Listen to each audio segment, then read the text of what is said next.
All right, what is going on, guys? Baller TV back, and today we are back with another NBA 2K20 rebuild.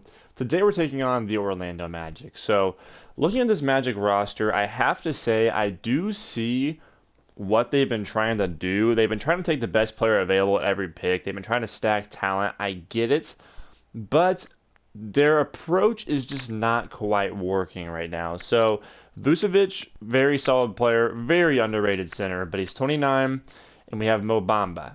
We want Mo Bamba to develop into a very solid rim protector, outside scoring big man. We want him to be the guy. So Vucevic on that $100 million contract, $28 million a year, probably gonna look to move Vucevic. Great player, just not on our timeline. Isaac, he's a very solid young small forward. He's got a B+3, a B+ interior defense, and an A- perimeter defense. Those are all very solid traits, but he has definitely had his struggles so far in the NBA. I like Isaac. I think he has potential, but we'll see how he does on this team. Fournier is probably not in the plan for us. He's a good player, but he's more of a... I mean, he fit on a team like the Lakers a lot more in the Magic with his outside scoring. You know, he can play a little bit of defense. He's just not a good fit in this team. Aaron Gordon, I think this guy still has potential. He's had a problem being a tweener his entire career so far. I think he's an athletic, very solid power forward. I think he could fit the game very well if he could add an outside shot a little more consistently. But he's definitely struggled so far in the NBA. Mo Bamba, like I said, we want him to be the guy. We want him to be the center. We want him to absolutely beast for this team. So we're going to try to get him as many minutes as soon as possible. Fultz, I definitely like the trade they made for Fultz. I think he's a very solid young point guard with good potential. Obviously, he couldn't hit it in Philadelphia, but taking on a guy who can score, definitely a good trade there for them. And that's the rest of the roster. I mean, the rest isn't that important. You know, I like some of these guys. Terrence Ross, good player. MCW used to be a solid young point guard. DJ Augustine, good player for the Bulls for a while. But they just probably aren't part of the picture. So my plan, guys, is this team desperately needs a primary scorer, a number one guy who can just go get you buckets. So I would love to land someone like that. And also, if I can find that guy who can be the primary scorer to just get me buckets every game, who can be the superstar of this team, I would love to do that. But if not, I want to get that primary scorer and I want to get a superstar. I think there's a very solid supporting cast for this Magic team right now, but they just have not been able to take that next step from the lack of having a superstar and a lack of having a primary scorer outside of Vucevic. You just don't want your center to be your primary scorer in today's NBA. So I'm going to finish the start today right now. We started, obviously you can see here with 30 and 35. I hop in to start today. Gonna finish that out, and I will see you guys in our first off season with what trades we're making. Alright guys, right here I'm trying to trade away Vucevic in 17 for the second pick. If I can get the second pick, I should be able to get Anthony Edwards. And I know I got him, I think it was last video, I can't remember exactly. But he fits the bill for this team perfectly, man. I mean, he can score the ball at will. He's going to be a superstar, and is exactly what this team needs. So hopefully this trade goes through. They are not interested. Actually, that works out perfectly. I can definitely use Capella as trade bait, or he could be a center, and we can have Mo Bamba and him rotate. I love this trade a lot. Alright guys, and for the time being, I'm going to go ahead and make this trade right here and keep D'Angelo Russell as my point guard for now. I might end up trading him because his contract is kind of big for being 84 overall. He's got good potential though, and I think he'd be a good playmaker next to Edwards if we can get him. Fultz will be a good six-man for us. We can just run him off the bench. It should be fine. So for now, D'Angelo Russell is going to be our starting point guard for the foreseeable future. Alright guys, here at 2 we got our guy. As you can see in the top right, his top three things are athleticism, inside scoring, and three-point scoring. He's just a beast, man. He's just a scorer. You can see he's got great scoring stats. He can guard in the perimeter. He can guard the guys that D-Lo can't. And his potential is not A-. It's definitely higher than that. The draft messes up the potential all the time. We've got this guy before. He's a beast. Going to be a really solid player for us. I'm super excited to have him on the team. Alright guys, here's the team for the start of year number 1. So we've got D'Lo and Edwards as our backcourt duo. And then in the front court we have Isaac, Gordon, and Mo Bamba. So this team I feel like is kind of unorthodox, but what I do see is a ton of potential in the starting lineup. A ton of potential. Russell could go up by 2 or 3 overalls this season. Edwards could go up by 4 or 5. Isaac could go up some if he doesn't have a bad morale. He had a bad morale for whatever reason last year, and his overall went down by a point. Gordon could go up 1 or 2, and Bamba could go up a couple as well. I see a lot of room for improvement with these 5. We got the scoring now. We have the star now. We still have the defense all right here, so hopefully this will work out. Then the bench, I'm pretty intrigued to see how Markelle does as a six-man. I think he should be a pretty solid six-man for sure, especially a guy who can play, make, and score, lead the bench unit. Sign Christian Wood. He's just a solid backup power forward for sure. Anthony Melton also went out and got him to be our backup shooting guard. A pretty cheap contract, 22-year-old guy. He can definitely develop. Bruno Fernando, I love getting him. He's a very solid young center on a very cheap contract. And then Joe Harris to add some more shooting to our lineup. So I think this team is pretty decent, guys. I can see us winning like 45 games this year, being a playoff team, not doing too much. Like I said, we should be able to improve a lot this season. Hopefully we can do that, and hopefully we can be a decent playoff team. So I'm going to hop into year number 1. If I make any big trades, you guys will see them, of course. But if not, I will see you at the end of the season. Alright guys, I know I've been trading for Michael Porter Jr. a lot recently, but Jonathan Isaac, man, I don't know why. I like him a lot. I think he's a really solid player in real life, but for whatever reason, 2K just is not a fan of him. I don't really get it. You can see here, wherever it's at, his morale, he is annoyed with things around here. Doesn't like the number of touches he's been getting. He's like to play somewhere else. His morale's down. His numbers aren't very good. He's just bringing on the team around, man, and we're losing games because of it. Michael Porter Jr., on the other hand, is averaging almost 17 points per game, almost 7 rebounds, averaging a steal still, shooting pretty good numbers, shooting good from deep. He's got a year left in his contract. He's on a cheaper contract than Isaac.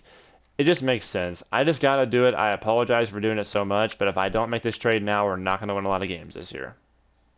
Okay, no surprise here. Giannis wins MVP after year 1. LaMelo Ball is Rookie of the Year like usual, and 6-man behind Curry. Kawhi is Defensive Player of the Year. John Morant's Most Improved. Then Doc Rivers of the Clippers, I'm assuming, still wins Coach of the Year. So here are the All-NBA teams. I don't think we'll have anybody on any of these teams except for the rookie team. Obviously, Anthony Edwards should be all-rookie first team. Yeah, and there's Edwards, but he is the only player we've got, 81 overall, and that is that. So 48 and 34 is about what I projected. I said 45, 50 wins, I believe. So right in that mark is where we were. We're a playoff team, also something I was hoping for, and we were taking on, I didn't even pay attention to see who we're taking on in the first round. It is the Philadelphia 76ers. Okay, so I'll show you the player stats real quick, and then we'll see who the Sixers have on their team. D'Angelo Russell's points per game kind of went down, but he still averaged 20, averaged 8 assists as well. Definitely good numbers. Markelle Fultz is a very, very solid 6-man. If he'd had more assists per game, he probably would have won 6-man of the year. Anthony Edwards averaged 17 points per game as a rookie. Can't complain there. 4 rebounds, 3.5 assists, 1 steal. Very solid numbers. And then, yeah, here's the rest of the team, what they averaged. Not a bad year for sure. Year number 1, this is a good foundation for a pretty solid team. So let's go see who the Sixers have got on their team. I'm sure they still have Simmons. Yes, I do. Embiid, Tobias Harris. So basically, they have everybody. They didn't really make any big changes. They have Chris Boucher now, Trey Burke, and for the most part, pretty much the same team. So here we go. Let's see if we can't get an upset in round number 1. Game 1 goes to them, as well as game 2. Okay, not a great start, as well as game 3. And we won game 4, though, so that's positive. We won game 5 as well. Definitely going to go out with no fight, or with a fight here, but we do lose in 6. So not a bad first season. That's kind of what I figured we would do, be a first round exit or maybe a second round exit. I wasn't expecting this team to be amazing right away. We definitely have a lot of upgrades to make. Of course, I'm sure you guys can tell that as well. So I'm going to get on that right now, guys, and hopefully we can be a contender for year number 2. Alright guys, so I ended up making a bunch of trades off camera that you just didn't want to see. They just weren't entertaining at all.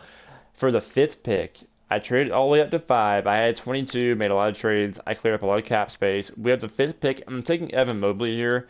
I like Aaron Gordon. I want him to work out, but if he's not working out, I do need a solid power forward next to Bamba, and I think Evan Mobley is a great fit. He can score the ball well, and that's really what you want next to your very solid interior defender. And also, this will be a cheap contract as well. So if he's not the starter, he'll be a really cheap guy to have on the bench, which is really positive. So Mobley is definitely, in my opinion, the guy to go with here. Alright guys, I've made the executive decision to say Aaron Gordon's not worth 16 mil. I would have loved to keep him on the team, but I mean, he's going to want a big contract next season if we don't win it all in this season. And he's only averaging 14 and 5. Mobley's gonna play better than that probably, and I get a cheap bench player right here. He'll save us a lot of cap space. I like Aaron Gordon, man. I really do. I think he can work out in real life, but unfortunately in this 2K sim, he just wasn't. Alright guys, here is the team for the start of year number 2. So yes, I went and got Kawhi. Now, let me explain myself before I get roasted for just making all these crazy moves. Look, we got D'Angelo Russell and Anthony Edwards to be our backcourt duo, right? Those are two very offensive-minded guards. We needed some defense on our starting lineup. And I know this team was a very high defensive prioritized team when I took it over, but obviously my first moves were all to prioritize offense, like I said I was going to do. And I guess I kind of got caught up and I forgot about defense. So adding Kawhi gives us a guy to shut down other opponents. And one thing I did say I wanted to do when I took this team over was add a scorer. I added 2 and add a superstar, which I just added right here. So all 3 of these guys could fit that bill, but Kawhi really is just an absolute another level superstar over these 2. So definitely think that's going to help a lot. Mobley is now the starting power forward, obviously, since I traded away Aaron and Gordon. And then here's the bench. So Michael Porter Jr., very good chance to win 6th Man of the Year this year. Bruno Fernando should have a better year this year. Alexander Walker, he's a very solid backup too. Tremont Waters got to be the backup point guard from LSU. And then Myers Leonard, man, the hammer from the University of Illinois, gets my backup power forward. So very excited for this team. I think this team is going to be a 50-plus win team. Should be a contender. We got to get a chance to win it all this year. So I'm going to start simulating now. If I make any crazy trades, obviously you guys know you're going to see them. But if not, I will see you at the end of year number 2. Alright, so to end year 2, Giannis wins MVP. Rookie of the Year is Cade Cunningham. 6th man is LaMelo Ball again. Anthony Davis is Defensive Player of the Year. RJ Hampton is Most Improved. And Lloyd Pierce is Coach of the Year. So 58 and 24 is not too bad. So we went. I don't know if I'll have anybody on any of these teams or not. Nobody on the All-NBA teams. Nobody on the defensive first team. And there's Kawhi on the second team. We should have a rookie, right? I think our power forward, yeah, Evan Mobley, that's right. Yeah, he made all-rookie second team. So we are the 2 seed taking on the Cleveland Cavaliers in round number 1. Let me fix the rotation up real quick, and then we will go see our player stats and who the Cavs have. So here's what we averaged. D'Lo was still our leading scorer. Kawhi was second. MPJ had a pretty good year. Anthony Edwards hasn't really broke through yet like I was hoping he would, but he's on a pretty stacked team. So then here's the rest of the stats for those guys. Our bench didn't really do a whole lot. We have a pretty good starting 5, so you don't expect a ton out of them. The Cavs, they have Drummond, Sexton, Kevin Love, Jalen Green, solid pickup, Darius Garland. This is a pretty solid young team. They've got a lot of solid young players. They've done a pretty good job drafting from what it seems like. Definitely should be a good team in a year or 2. So hopefully we can take care of them in this round still. Game 1 goes to us. Game 2 goes to us as well. Game 3 goes to us as well. And we get a clean sweep. Beautiful. Love to see it. And now we're taking on the Boston Celtics in round number 2. So once round 1 finishes up, which it just did, we will go see who the Celtics have. Jason Tatum, Kemba Walker, Jaylen Brown. Same team for the most part, looks like. Yeah, they really didn't do a whole lot different. Sadiq Bey is a solid pickup. Aaron Naismith. Then there's the rest of the rotation. So pretty solid team for sure. Definitely a tough round 2 opponent. Hopefully we can still take care of business. I don't know why I just did. I am confused as to what just happened. My apologies about that. So here we go. Let's sim this round. Game 1 goes to us. Game 2 goes to us. Game 3 goes to us. And back-to-back sweeps. Love to see it. So now we're taking on the dreaded Nets, man. I was hoping they would lose. I hate playing the Nets. They've got KD, they've got Kyrie, Jared Allen, DeAndre Jordan, Karis LeVert, Enes Kanter, Brandon Boston Jr. That's a solid pickup for them. Super solid. Where'd they get him at? 8th pick. That is beautiful for them. And then here is the rest of the rotation. So it's going to be a tough round. I don't know if we're going to get out of this one or not. Game 1 goes to us. Game 2 goes to us. Game 3 goes to them. Game 4 goes to us. We win in 5. Let's go. We lose our first playoff game, but we still make it to the finals regardless. And now we're taking on the Minnesota Timberwolves. So they have Karl-Anthony Towns, Mitchell Robinson, Lonzo Ball, Julius. Wow, they've made a lot of interesting pickups. I mean, they're all pretty solid players. Malik Beasley still, Josh Okoye, Jarrett Culver, Cole Anthony. That's a good replacement for D'Lo, as well with Lonzo, of course. Spellman, and then that's the rest of the team. So this is a pretty solid finals opponent, I should say. So This is going to be a tough one. They were the 1 seed. Let's see if we can take care of business. Game 1 goes to us. Game 2 goes to us. Game 3 goes to them. Game 4 goes to them. Game 5 goes to us. And we win in 6. Let's go. We continue the championship streak. 16 straight videos. And Kawhi Leonard is your finals MVP. Alright guys, so that is going to do it for this video. Thank you all so much for watching. I think I've gained 16 subscribers in the last 28 days, and I just want to take some time to say thank you all so much for that support. That means the world to me, man. When I'm going through some stuff in real life, it is so nice to be able to sit down, record a video, and get some support on it. So I really appreciate everything you guys have been doing lately. Hopefully we can just keep on stacking up, man. I feel like we're close to turning the corner here and really gaining some serious subs. So hopefully we can do that. Like I said, guys, thank you for watching. This was a fun rebuild. I actually had to record this twice. I recorded it the first time and I had no audio. So if you enjoyed it, man, please like, because it took me a long time to do this. I had to record it 2 times. This was a pretty solid team. I mean, a lot of firepower offensively and defensively both. Definitely happy with how this one turned out. So next video, I'm going to try to do a New England Patriots rebuild with Cam Newton. I saw a comment requesting that, so I'm going to try to take care of it. And then I will be back on 2K with the Brooklyn Nets, I think, are next. So, like I said, guys, one more time, thank you for watching, and I'll catch you on the next rebuild.